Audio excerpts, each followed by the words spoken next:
Welcome friends, lesson number 4. Where did Satan come from? This is a very common question and we need to have Bible answers. I don't have the answers, but the Bible has the answers. We need to give good answers to people, and especially this question of, if your God is so good, then why do all these bad things happen? Well, explaining the existence of Satan is part of that. But I do believe to give an adequate answer, we have to say, well, why? We have to give a good answer as to why God doesn't always intervene. What's up with that? If your God is all powerful, why does he let these bad things happen? So that's why there's going to be probably 3 parts to this subject. And I invite you to watch them all the way through, because there will be information that's going to be built up as usual, one upon the other. And you'll be doing yourself a disservice by skipping through it, because you're going to probably run the chance of missing something that will help you to give an adequate answer to people when they ask that question. So if you're a subscriber, thank you very much. And if you're a visitor, welcome to the channel. Consider subscribing. So let's get to it. So let's have a quick history of the earth to look as far as timeline goes. We had the creation, Genesis 1. We had the 1,000 years there. Noah, about 1600, we had the flood. We had Abraham, Isaac, and Jacob. The exodus of the Israelites at the time of Moses. We had that time of Israel before Jesus. Then after Jesus, we had the time of the church. We went through the dark ages. And then there we are today. That's a summary of 6,000 years of man's history according to the Bible. The Bible also speaks of 1 more 1,000 years, which gives us a 7,000 years of man's history on this planet. Now, if you look at a larger scheme of things, and as far as the universe goes, we go into perspective here. We read in Job 38, God speaking to Job says, "Where were you when I laid the foundations of the earth, when the morning stars sang together and all the sons of God shouted for joy?" Where were you? So who are the sons of God? When they saw this earth being created, they hallelujah, they were praising God for this beautiful, beautiful planet that God had made. So the sons of God is a term that's used in different places in the Bible, but it can be referring to angels, and it can also be referring to redeemed human beings.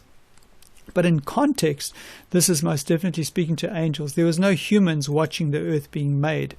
So the conclusion there is that angels must have pre-existed the earth. So going back to this little diagram here, we have eternity future to look forward to, and I can't wait for that. And I hope you can't either. And then eternity in the past. And so sometime in the past, the angels must have been made, right? Before Adam and Eve, and when the earth was created, they were already there. And so where are they? What they're doing? Well, we don't know a whole lot about that, but I do want to show this to you, that in Hebrews there's 2 verses that speaks about the worlds. And these are all the translations that have that word worlds in there and not the universe. And I would say it's reasonable to assume, if we look at the vast, amazing universe, that it's very possible that there are planets where there are angels right now living their lives. And how beautiful and how wonderful that must be. Now, we just need to cover something before we actually read the prophets and what they explain to us about Satan and his fall. And we know that when God called the Israelites out of Egypt, and he asked Moses to make a sanctuary, and he was very specific with all the directions that had to be followed. And there was, inside the tabernacle, there was a holy place and there was a most holy place. Now the most holy place had to have a ark of the covenant where God's throne was. It was represented there, that God's presence would come between these 2 angels. And so Moses had to commission these 2 angels to be made out of gold on top of this ark. And this is where the presence of God came. The Shekinah glory would shine right there between these 2 angels. And the reason why they had to be so specific, and God was specific with his instructions, is that as we read in Hebrews there, that this was a model or a miniature of the real heavenly tabernacle in heaven. And so when we read now in the prophets, it makes sense. So we go to Ezekiel 28, and it says there, "You were the seal of perfection, full of wisdom and perfect in beauty. You were in Eden, the garden of God." So Eden, okay, so this is probably the winged serpent that we're speaking about here, as he came into that serpent. the garden of God, every precious stone was your covering. It's the sardius, topaz, and the diamond, and it goes on with all these precious stones that were covering him. You were the anointed cherub who covers. Aha, so now we know that he was a covering cherub at the very throne of God. And God says, I established you. You were on the holy mountain or government of God, at the throne of God there. You walked back and forth in the midst of the fiery stones, right at the throne of God. You were perfect in your ways from the day you were created. And so God created this perfect cherub. And he emphasizes it. You see all those places, the seal of perfection, perfect in your beauty from the outside to look at this person. It was beautiful from the outside. And God's favor, I mean, he was anointed cherub. It covers, that was as high as God could create an angel to be.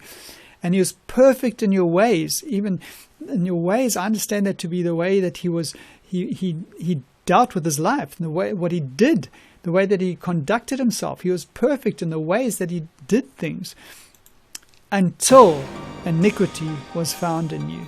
Oh man, that's pretty bad. So things were going great in this perfect angel until iniquity was found in you. So the question would be, what iniquity?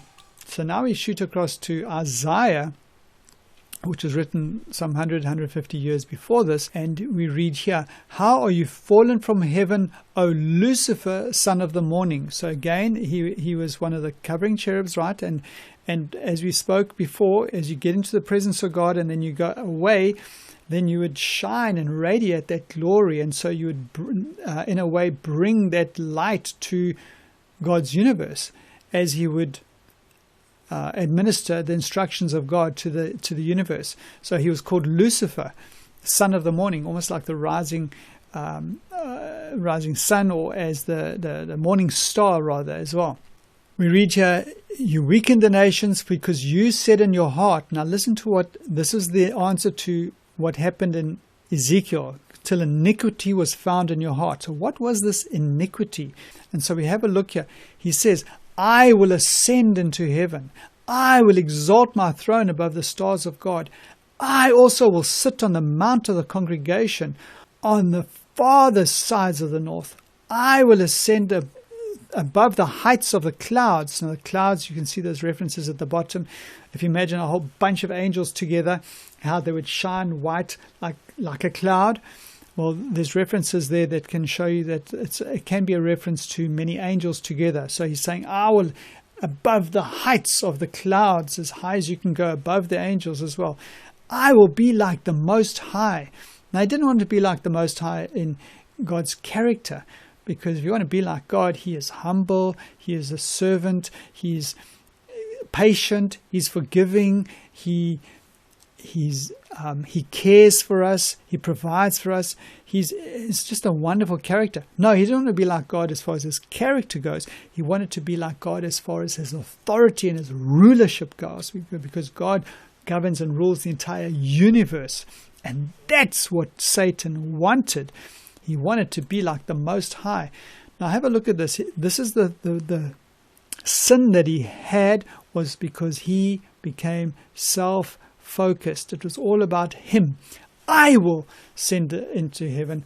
I will exalt. And each and every one of those, friends, is a reference to God's throne and his rulership.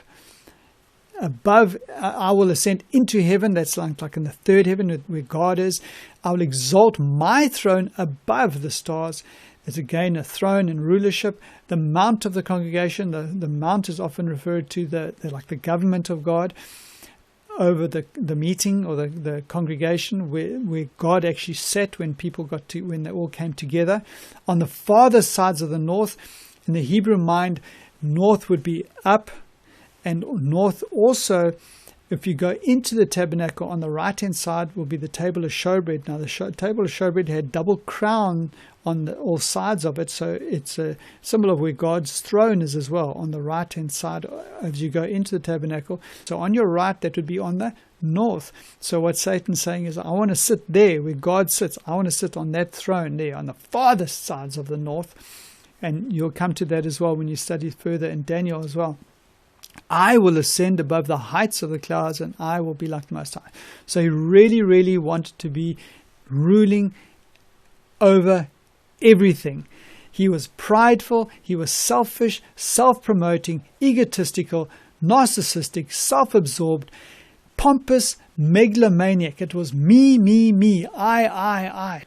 Now, friends, there was no necessity for his rebellion. There was no reason. There was no need. There was no excuse for him to have any of these self-focused ideas. Not one. He just created them in his imagination for no reason. Why? It's a mystery. Nobody understands it. It's called the mystery of iniquity. Why would this happen? Nobody knows. So there's no excuse for sin. He simply wanted to promote self over God. It was all about him. Satan wants to rule the universe. Incredible! He wants to take over from God, the Creator. Amazing. Now the question is, how could he do this? How would he be able to do this? How could he achieve this? If he was a made, created being, how could he then rise up and take the throne of God when he was limited against the all-powerful God? I'll see you in the next lesson. Well, thank you for watching to the end of this video. If you've enjoyed it, don't forget to hit the subscribe button. That way you can stay up to date with new videos on the topic of Bible study made easy.